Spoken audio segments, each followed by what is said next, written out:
Hi, everyone, and welcome to the Lost Girl panel. I'm Hillary, and I'm going to be moderating this panel with these three amazingly talented women you see with me.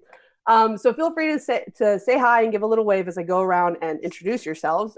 So first, we have Anna Silk, who played the fierce and resilient Bo. Hi. Next, we have Zoie Palmer, who played the quick-witted and devoted Lauren. Hello. And finally, we have Rachel Skarsten, who played the opinionated and powerful Tamsin. True. Hi. Great. Now, I personally like to break the ice a little bit before we kind of go head first in the questions. So we're going to do a little bit of a this or that food edition. So hopefully you guys will have some opinions depending on who likes what. So I'm going to give you two items and you have to pick like the one you like the best. Okay. So sweet or savory? Savory.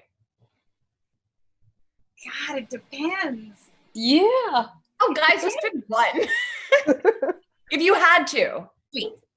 Probably savory if I had to. Okay. Just for nutrition.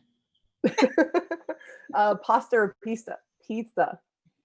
Oh, Pasta. Hands down. Ice cream or froyo? pizza. What was the question? Ice cream or froyo? Ice cream.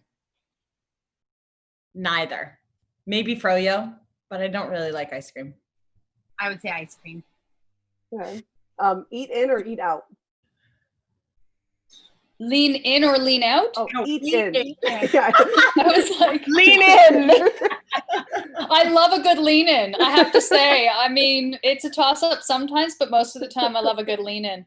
Eat in or eat out? Oh, yeah, that's right up there with savory and sweet. I know. It depends. Eat out. Eat out. I do like to eat out. Especially recently with the pandemic. Like I was going to say, I'll eat on my driveway right now if someone will let me. I'm going to say eat in because we've been having a lot of good family dinners. So that's Okay. Spicy or mild? Spicy or mild? Mild. Spicy. medium. But not all the time. Like you don't want spicy for breakfast, you know? No. So maybe mild. Okay. Yeah, I'm gonna go mild. I gotta go mild. Coffee or tea? Coffee. Cake or pie? Oh, pie. Pie with ice cream. With that ice cream. Pie. Warm. Pie. Breakfast or dinner? Dinner. Great. So this September, it's actually going to have been 10 years since season 1 premiered. So I know, right? I was like, wait, 10 years? So I wanted to ask you. Yeah. So I wanted to ask if you guys would give us, like, in a total of 10 words, how would you describe Lost Girl? Like 10 words together? Yeah, like, fantasy or awesome. Sexual. That's it. Oh, okay. Groundbreaking. You got mine. That was mine. God. I'm sorry. Provocative. So much fun. Inclusive. Exclusive. I don't know. Reclusive. Oh my God, I don't have it. And scene. 3 more. Seven.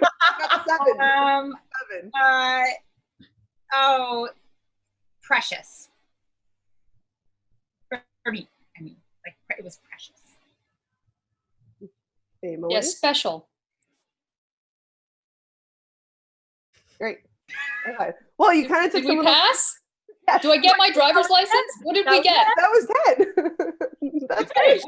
People were watching it.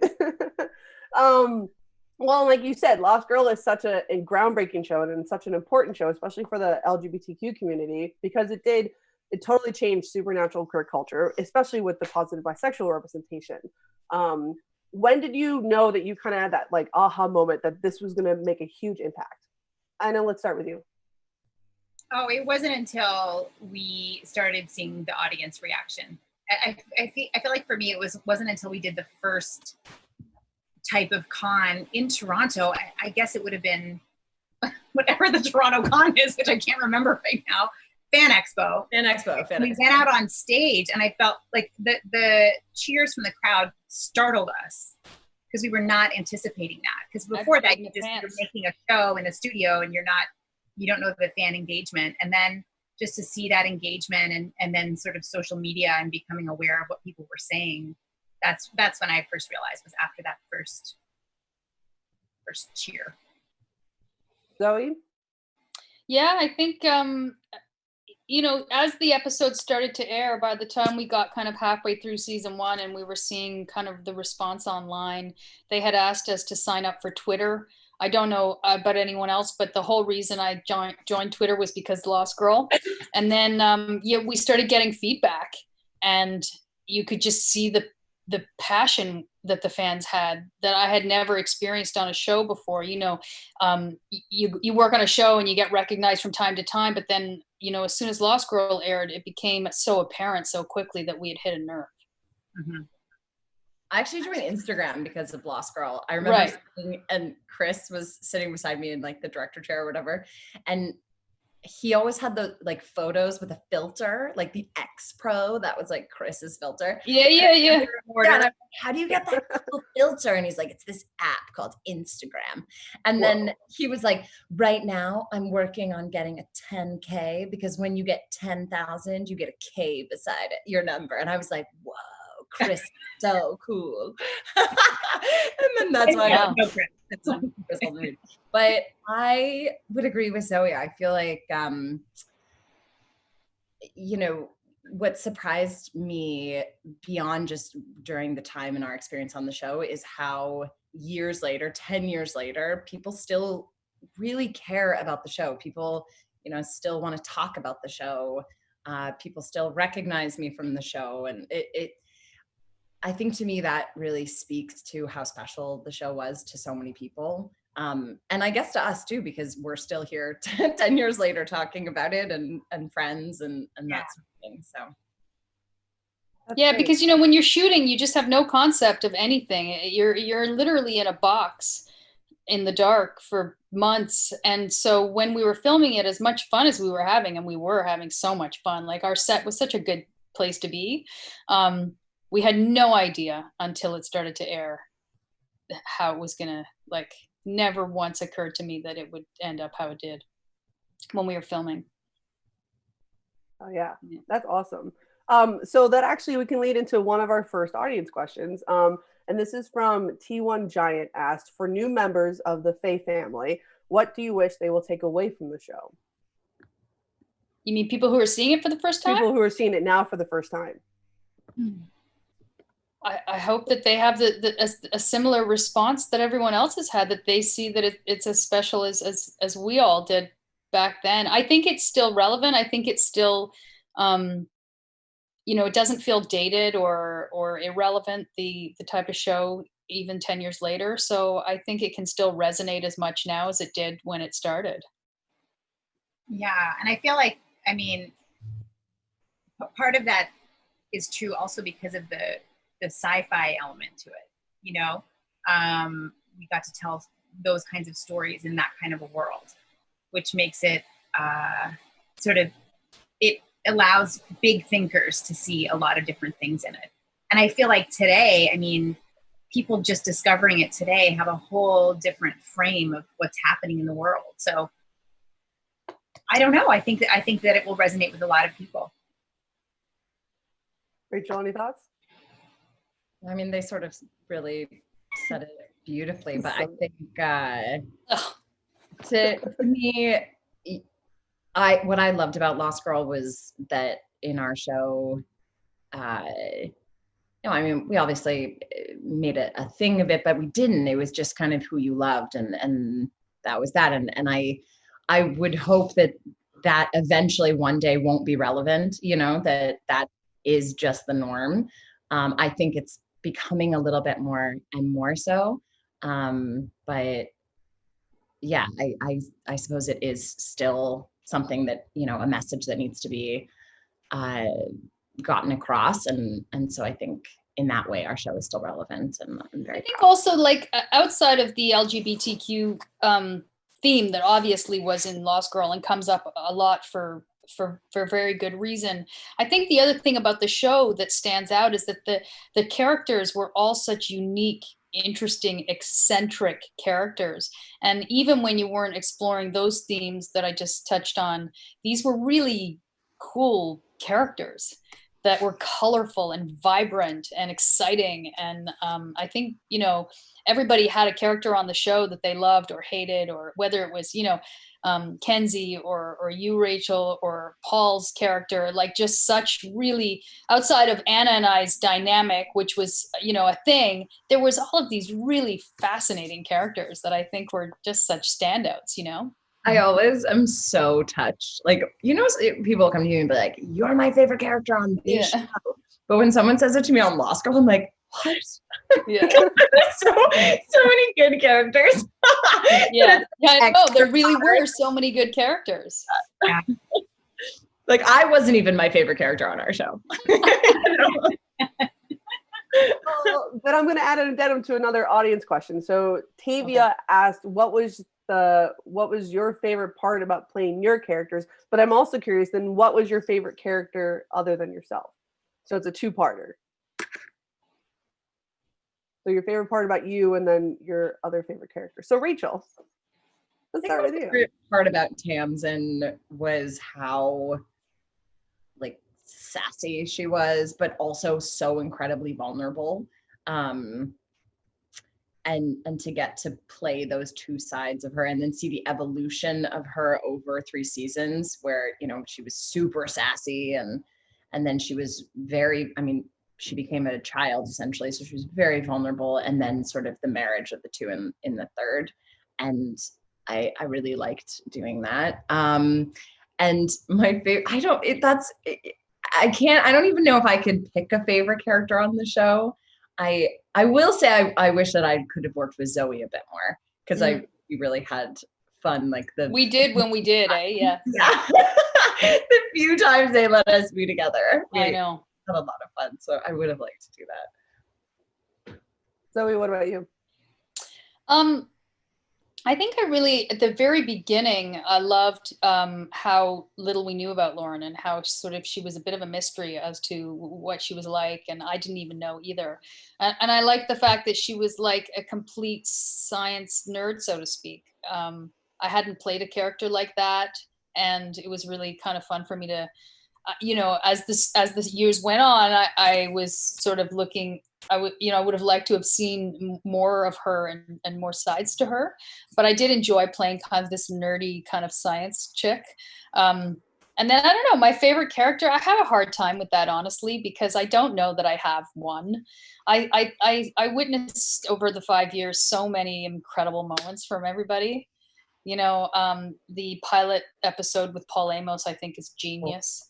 Yeah. I think Ksenia knocked it out of the park so many times. I was in so many scenes with Anna where I was like, that was amazing. Rachel's dynamic with everybody on the show was incredible. So I don't know, I never really am able to be like, it's this one. I don't know. Everybody brought so much to the table, I thought. Yeah. I feel like, so in terms of playing Bo, I feel like, in preparing to play Bo, I was like, I've got to be strong. I've got to be fit. I've got to be a sci-fi babe. And, we're going into this show, and my first time as a lead character, and blah, blah, blah. And I think, within a couple of days of filming, I was like, oh my God, I'm so out of my league. I can't do this. This is a nightmare. What am I going to do? Who else can I relate to that is like stepping into a new world and doesn't know anything? Bo. When I realized that, just how much I had in common with Bo in that exact moment, I took all the pressure off myself to be a sci-fi babe and just became someone who was on a path of discovery and just let myself go along for that ride. And then it was just such a beautiful gift to play that character. I think that's what works so well on the show with you playing that part, though, because I think, there's the stereotype of what a sci-fi babe is. And if you had have done it in that way or had that quality, it would have been a cliche to so many things. And right. It wasn't for that reason, right? Like, she wasn't just typical, sci-fi babe. She was so much more. And, the sex appeal was there. So you didn't have to work at that. And the costumes helped. So the rest you were just able to kind of find some truth, which I think really worked. Thank you. And that's, I mean, it just made me feel so connected to the character then. And then I just had permission to learn. And that took so much pressure off myself. And I learned that within a few days, really. So that was really good. Thank you, Zoie. And I think in terms of the characters that I liked, that I mean, I loved a lot of the stuff I got to do with the men on the show too. Like Rick, scenes with Rick always just grounded me so much because of the dynamic between Bo and Trick. And then scenes with Dyson too. There was something about Dyson to me that felt very safe. And so I thought those scenes were really special as well. Great. Yeah. So Patience Mariah asked, what was the best part about working with each other? Oh, it was like going to camp. God. Yeah. You just went and like shot the shit with your friends all day. Like, you know, did a scene that was hilarious. Like that black cat scene that Zoie and I did was so much fun. It's so ridiculous. And then, you know, Anna and I in Brazenwood, just like peeling our pants off in between. It was so hot. It was just fun. It was. Yeah, we have so much fun. Yeah. Yeah. We dove in together, whatever it was. Yeah. Just because everyone was real. Yeah. Do you remember the sandwiches, Anna? The open face sandwiches on gluten-free bread, and I thought gluten-free bread meant calorie-free. So I'd have like 6 slices of this bread every day, and I was like, I don't understand, why am I getting that? The woman in craft was like, because it has so much sugar in it. Oh, beauties. The spa sandwich. The spa sandwich. That's the you called it that. Yeah. That's great. Sarah B wanted to know, so this is Rachel specifically for you. What words of advice would Tamsin have left for Dagny to help guide her through life? Eat a sack of tits. Yeah, probably. No, I think to just go through life with your heart open. I feel like Tamsin really learned through the whole gang to kind of open her heart again to people and experiences and to being vulnerable and that sort of thing. And I feel that is, you know, in a lot of ways brought her heartbreak, but really ultimately made her end a happy one, despite, you know, all the obvious like unhappiness. But I really just think being open to love, giving it and receiving it, probably that would be her advice. I feel like Tamsin too, she was always able to really accept the path that she had to walk. You know, like she fought for justice and she fought for so many things, but she also seemed to just know what her path was and fully walked it. Yeah, that's true. So this is for Anna and Zoie. So we ended the series with a hopeful ending for Lauren and Bo. Where do you think they are now? Do you think they're having brunch somewhere or just hanging out by the beach? Are you brunching right now? Honestly, I think if we were still going there, it would have been complicated. You know, I think that they, as much as, you know, to me that end scene signified that they wanted to try. They wanted it to work, and they were both committed and in love with each other. But I think the reality still would have happened that we would have found ourselves in situations that would have been complicated just by the nature of the dynamic and who we both were. So I think even if they were still together, it wouldn't have been a straight. I don't think they just ran off into the sunset and that was the end. Tied up to the bow at the end, like it was like a perfect little, you know. I mean, how would I don't think we have 3 kids and a dog or anything. Maybe you have a dog. Maybe we might have a dog, but it's feral, and I do science on it. Anna? Yeah, I don't know. I mean, I agree with Zoie, and I feel like, quarantine would have been tough on them. I don't think either one of them could have actually just gone off and lived a normal life. No. It's not who either one of them are. Many responsibilities in that world. We had a lot going on. Busy. Yeah. But they would have been, their love for each other wouldn't have changed. Mm-hmm. but their circumstances constantly did. Mm-hmm. So, Yeah. So true. yeah. We're such downers today. What? Life is hard. Hard. Yeah. Yeah. Yeah. And you don't know who you are. It is. It's so hard. That's so true. So another question from Paulina. So she said, my favorite ladies, Lost Girl was the first time I felt included into a family. The fans of the show go to a tremendous way to make you feel welcome. My question to you is, what do your fans mean to you? And can we expect a reunion of the cast at a future convention? Yeah, well, we're always down to go to conventions together. I know. It's the only time we can see each other. Yeah, I know. So we love it. Yeah, so yes to that. Yes to the second part.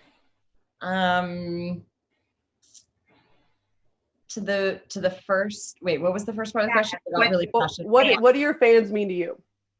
Oh, everything. Oh. Yeah, I mean, it's the interactions I've had with people at conventions and on the streets and over social media and stuff. It's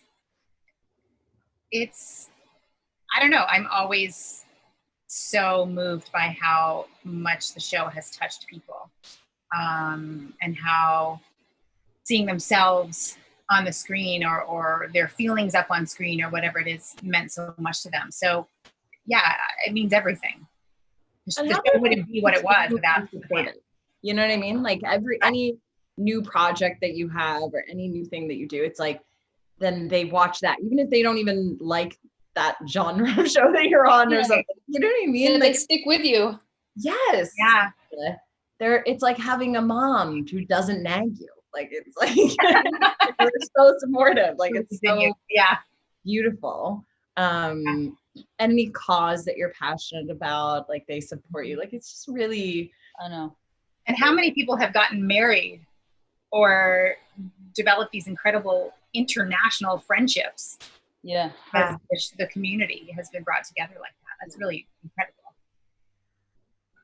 Yeah. Yeah. Zoe, thoughts?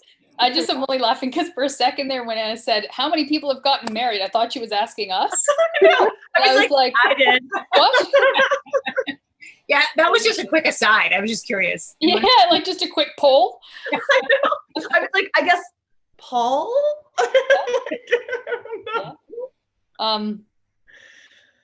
I don't even know what we're talking about anymore. What's the question? What do the fans mean to What the me? fans mean to you? Yeah. Oh, I mean, yeah, like it's everything's been said. You know, you can't talk about Lost Girl without talking about the fans. I think it's like I've always said like I've said this so many times, so stop me. But like they're the other character, you know. It feels like what New York City was to Sex After Kids, our fan base is to Lost Girl. Right. Sex in the City. To the city. Oh yeah, that's a movie I did. Sex After Kids. Always trying to. Which was not in New Trying to get York. those plugins, yeah. Like at all. Yeah, Sex in the City. I just mean like it felt like a living, breathing entity, the fan base. Available now on I think I Apple. should stop. Just the self-promotion is shameless. Yeah, for a movie I did like 9 years ago. You know, you guys should check it out because you know. Okay, we'll take it. We'll try to come back to the Yeah, I don't know. It's derailed. I'm sorry. Jesus. we can come back. Your fans we do. Let's get back around to me. Yeah. Well, so another Twitter question from Abby asked, Lost Girl has a huge LGBTQIA representation, and I'm sure it's helped many people come out, me included. How do you feel knowing that people look to Lost Girl for strength and courage to help them come out? That's like one of the nicest things anyone can say to me when they talk about the show. This, you know, having stories of like, I came out to my parents because of your show, or I felt that I was more myself because of your show. I mean, like, is there really any greater compliment to No. the show you did than having someone be able to be more authentically themselves? No, that's like the best thing someone could say. Yeah. And I think that's what art's supposed to do, right? I mean, that's why I think if you ask most actors, who aren't in the business just to get famous. But I mean, if you ask most actors what they're doing, or artists what they're doing, it's to touch and to provoke and to challenge and to connect. And that's why we do this. So when you get the kind of feedback like that people say, you know, you did that, it's like, yeah, thank you. You know, it's such an exchange. Yeah. And I mean, we were connecting on the show in a very authentic way. So that's really nice that it resonated for people in an honest way, because it really was an environment that allowed for us to do that. There you go, Abby. I did an episode of Odyssey 5. It was the first thing I ever shot about 22 years ago. But if you get on YouTube, you can still find the scene where I ask someone if I can take the file into the filing room. Anyway, just a quick aside if anyone wants to look that up. There's a bunch of stuch happening now on I'm just Twitter. going to plug the early part of my career over the next half an hour. Put up a link after, Zoe. You're going. Like, you'll find it. We'll put it on Twitter. Okay, great. We're gonna go. I'm just gonna keep going through all these Twitter questions. So I apologize as I'm like trying to go through each one. There she is. Oh my! That's my real hair color. Look at you. Oh my God, it's like baby Zoe. Zoe. It was like my second job. I don't know. That also took me 1 second to find. I know. Everyone's gonna start that now. All of a sudden, the views on that clip are gonna go like through the roof. And people are like, wait, what happened? Who said something? So Becky had a couple of different questions, so I'm gonna try to like only do one. So I'm trying to pick like the best one, which is always hard. And you guys have always talked about your favorite episode. I know you guys have talked about like who's the biggest jokester and stuff like that. So what was your favorite fight scene to do? Zoe and I had a pretty kick-ass one. Yeah, that one where I was Flora. You know, I will not show this clip, but because it's our rehearsal that I actually came across recently of us rehearsing that fight. But yeah, that was kind of show it. You can't hold up your phone and say, I'm not gonna show this clip. Show the clip. Show a snippet. I had a pretty big fight as well. You mean the one like in the finale? Oh no! Don't you remember the one that we did in the attic? But then I had that stunt double who like looked nothing like me, but she had a sweet bod, so I was like happy about it. We need good bods in our doubles, which they all had good bods. No, the one with Rachel actually was the finale of season 3. The big fight in that. I just remember you pushing me or me pushing you into some lockers, and I actually stepped out for a lot of that fight. My double was incredible, but I was also newly pregnant, and nobody knew. It was a big secret because I just found out like the day before. Anyone know? How did you get out of doing that fight? I just stepped out and let her double more than I normally would because I just found out I was pregnant. Oh. Anyway, but the biggest fight for me that comes to mind is the one in the pilot, which was episode 8, because oh my gosh, that fight was, I mean, it took us 16 hours to shoot that fight. So that's why it looks so incredible. And John Fawcett directed it. We had incredible stunt woman. It was, I mean, I was battered and bruised and freezing and uncomfortable by the end. I was also put underwater, which is like a big fear of mine. There was so much, and it was, I mean, it was kind of an epic fight for me. So, I mean, I did a lot of great ones, but I think my least favorite would have been the sword stuff, because it's just not my jam. And yeah, but there was a lot of good fights. Zoe, Rachel, what about you guys? Your favorite one? My favorite fight. I think it's not a fight, but I suppose it was a bit of a stunt when Chris and I are going off the cliff at the end of the season. It's just like his face was so ridiculous, like, you know, filming, because you're not going off a cliff, right? And he's like, ah, like this. It was a lot. So I was well, yeah. You're at a 10. I'm gonna need you to like a 7.5. So what about? I mean, because it doesn't necessarily have to be fight or any sort of like stunt scene or any even just like. Yeah, I mean, I didn't do a ton of fighting as Dr. Lauren Lewis, but when I played Flora Bloom's, Anna and I had a pretty epic fight, and that was pretty big. And I just remember that it was the last scene of a very long day. Yes, it was.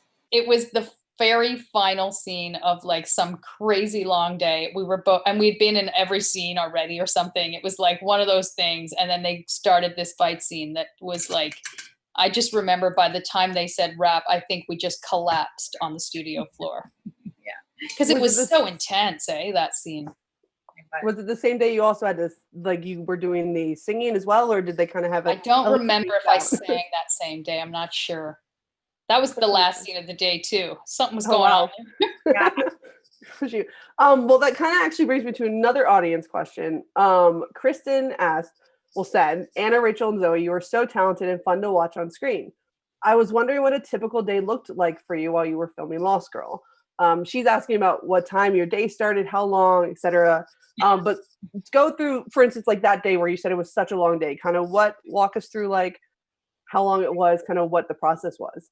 Well, if you're in every single scene in a shoot day, whoever you are, whatever character you're playing, you're up very early. So your pickup can be anywhere from sort of 3:30, 4:30 in the morning. You get there before the crew and you go into hair and makeup, and that takes how long it takes. And then you're blocking the scene, which is essentially coming out and going through the motions of the scene. And that's often mostly for camera to get a sense of how to light you, where you're standing, how to shoot you, how to focus, that kind of thing. And then it's that on repetition for the whole day. I mean, you shoot that scene at all the angles and all the lenses and all the, sizes, and then you move on to the next one. And there's a number of scenes you shoot in any given shoot day, and your hope is you get through all of them in time. It's fast and intense. Yeah. Do you guys remember what your longest shoot day was? The last day of season 3. No, which was the 18 episode or 22 episode season? Season 2? Oh yeah, I remember that too. The Garuda. Oh my God, I do remember that. Steve DeMarco, and we, mind you, the very last shoot day of season 5, we wrapped at something like 4:00 in the morning. Yes. But I don't know when we started. How do you remember this? I remember that stuff too. At all. Yeah, I mean, I just remember, like, it's, they're early days and they're long, and you get used to it. You get used to it, and try to not see too far ahead. You just have to kind of take each scene and be like, hey, I'm here right now. I don't need to be there right now. I need to be here. And then that goes, and then you do the same thing over and over. Yeah. I feel like just as a performer, you just have to try to take really good care of yourself to be able to do that and not crash and burn too early in the season. Well, especially in your position, it's like they're every day. You literally were in every scene for the most part. For the most part. I didn't have days off. Like I had days off. Yeah. Until I became your sidekick. Yes. And then I was in the shit of it with you, because every scene you were in, I was in that scene. I was like, how have you done this for years? Like, I'm exhausted. Yeah. It's exhausting, but it becomes you live and breathe it. I mean, you're tiny, you have a little bit of sleep in between all of that. And you just try to it's just it's a beautiful gift to be able to do something like that. So you have to kind of just sustain your energy as much as you can. Yeah.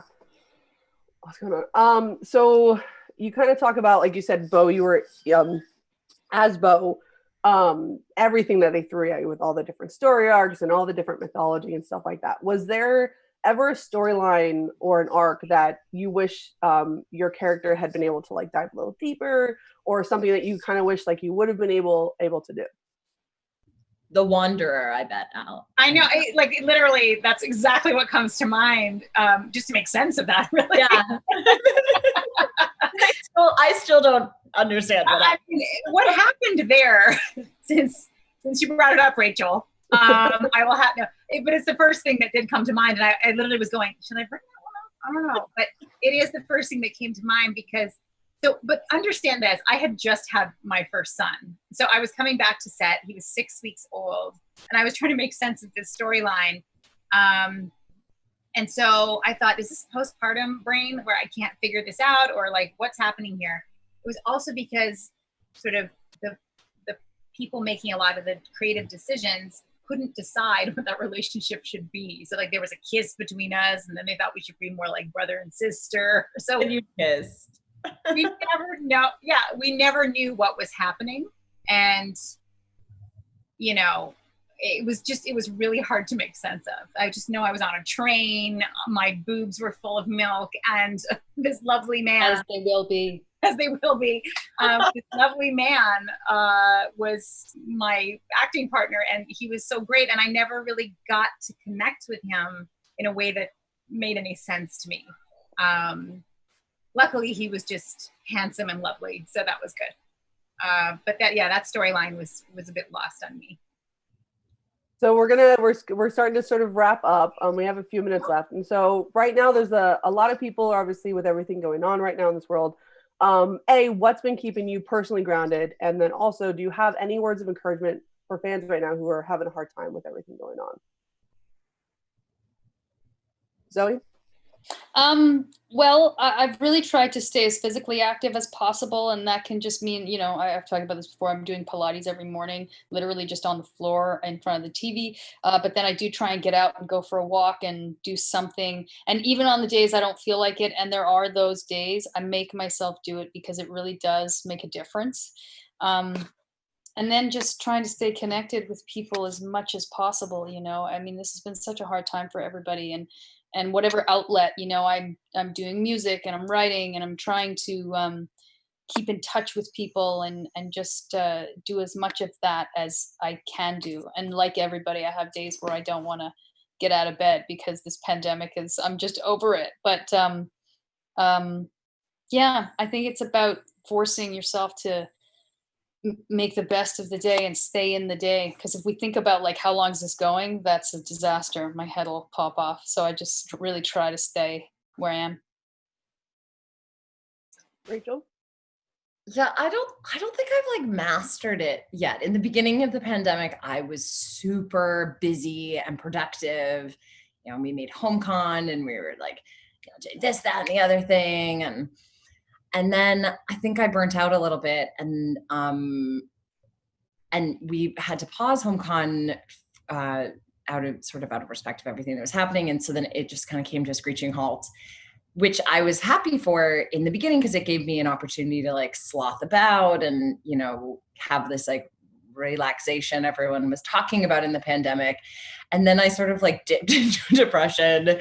And, you know, I think it's really hard. It's like, I don't know that fine line of being productive and doing things that are life-giving, but at the same time resting and caring for myself. It's sort of just very, you know, black and white in it. Sometimes I feel that that's also kind of indicative of our industry. You know, when we're working, it's crazy and you're just like, you know, pedal to the metal, working all the time and it's really busy. Or when you're not, you're like, hopefully I get another job, you know, and there's nothing to do.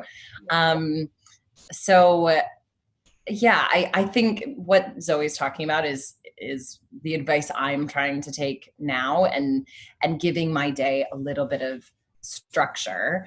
Even if it seems silly, you know, I've been doing these breathing exercises or things like that just to kind of have something to do. And it does make a difference and it does make me feel better. And of course the weather is nicer here, which always helps. I'm just going outside and getting some vitamin D. But yeah, I'm probably not the person to talk to about it because I feel like routine is good. Like something that still feels like a day instead of just like I have a shower every day, no matter if I have literally nowhere to go. I know, but then don't you like, I did that 2 days ago and I was like, I'm gonna actually like dress up. I'm gonna look nice. Yeah. And I did it all. And then I just was sitting on the couch. I'm like, what now? What do I do now? Well, that's because you only did it that one time. True. You were expecting something to happen. I'm saying. But what do you do after you dress up? What do you do after you get ready? Well, I don't dress up. Like, I'm not in an evening gown. I just no. You put on some mascara. Yeah, like I just have a shower and I blow dry my hair and I like, I don't spend half the day in my pajamas. But then what do you do? Well, then I do all the things I would do, which is go for a walk or play my ukulele or you know, text you and go, what's up? Yeah. Okay, true. I feel dressed up. All I can say is when our governor here in California just quickly sort of said, hey, we're opening next Friday, like, which came out of nowhere. I can just tell you my honest reaction was, oh God, we're opening next Friday. But like I've had the meltdown, had the depression, started to build back up, but I'm not ready to emerge as my new better self yet. I need a little more time. Take your time. And that was my honest reaction. So then I realized, okay, so there's something happening here. Like I almost have this fear of reopening. But for me, I mean, I am home with my 2 little guys and they're like 2 peas in a pod, which I'm so lucky to play constantly. I try to see what they need right now. And if I was that little and looking up to my mom, what do I need her to be doing? So I'm just trying to keep the house healthy and happy. I exercise every morning too, even if it's just for a little bit of time. Sometimes they join me, sometimes they don't. And I'm just trying to have some kind of routine, you know, as well with walks, we're lucky enough to have a swimming pool, so we're doing a lot of swimming. And just having a lot of family dinners, which we couldn't do as much before because my husband was still at work usually, and now he's home. So we're just trying to do that. It's too hard to think ahead because, you know, not going to end anytime soon. So that's the truth. Because there's an apocalypse. Yeah, no, but there's people that live on their own, and that would be a different thing to deal with. So I don't know. I feel like this is what's happening right now, and I think that it's better to be in full acceptance of it, and carve out what you need. I think the trick too is to I mean, it's so easy to be hard on yourself that we're not doing amazingness during this time, you know? I think like there is a bit of pressure. I certainly feel it for myself to just like, you know, I've got this time where I don't have all of the other things going on and I should be doing whatever it is. And I think it's really important to just be mindful to be kind to yourself. And however you got through this pandemic, and if it is in your pajamas every day, then so be it. Like, you know what I mean? I really do. So just saying, throw out everything I said. No, but like, you know what I mean? I just think it's important to be kind to yourself right now. It's really hard for a lot of people, and certainly people that are struggling with, you know, real depression or real anxiety. This can be an incredibly lonely time for people living on their own. And it's so easy to kind of think of ways to make it better. But I do think, something really important is to just allow yourself to be where you are and know that that's just fine. It's really just fine.